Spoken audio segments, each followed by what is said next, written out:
आधुनिक भारतीय इतिहास, page number 46। GS pointer. Bharat के साथ व्यापार के लिए सर्वप्रथम संयुक्त पूंजी कंपनी आरंभ करने वाले लोग थे ब्रिटेन के। सही कथन है, डचों ने पुर्तगालियों को पराजित किया और आधुनिक कोच्चि में उन्होंने फोर्ट विलियम्स का निर्माण किया। भारत में ईस्ट इंडिया कंपनी की सफलता का राज था भारत में राष्ट्रीय भावना की कमी।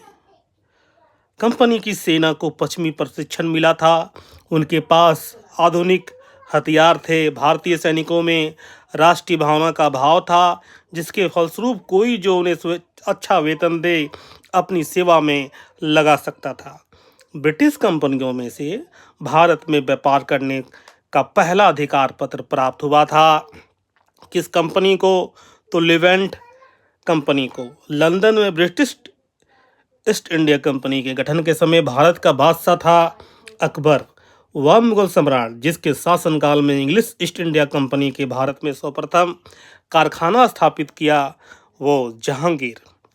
सूरत, सतारा, बॉम्बे, पणजी में से ईस्ट इंडिया कंपनी की प्रारंभिक वेस्टर्न प्रेसिडेंसी थी। सूरत में भारत में 1613 ईस्वी में अंग्रेजों ने अपनी पहली फैक्ट्री स्थापित की थी। सूरत में 17वीं शताब्दी के पहले चतुर्थांश यानी कि 1625 ईस्वी वर्ष दिया हुआ है तक ईस्ट इंडिया कंपनी ने अपने कारखाने स्थापित कर लिए थे। सूरत, भरूच, बुरहानपुर, अहमदाबाद और आगरा में।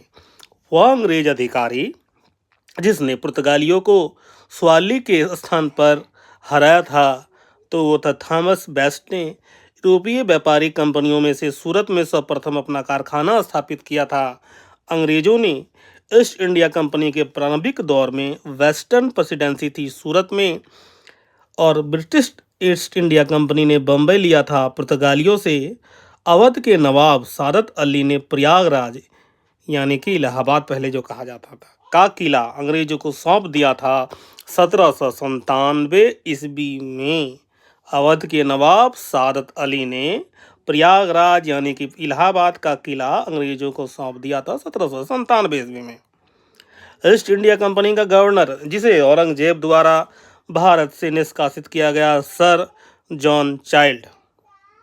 प्रथम कर्नाटक युद्ध का तात्कालिक कारण था अंग्रेजों द्वारा फ्रांसीसी जहाजों का अधिग्रहण। कर्नाटक युद्ध लड़ा गया किसके बीच? अंग्रेज एवं फ्रांसीसी के मध्य कर्नाटक युद्ध लड़ा गया। अंग्रेज एवं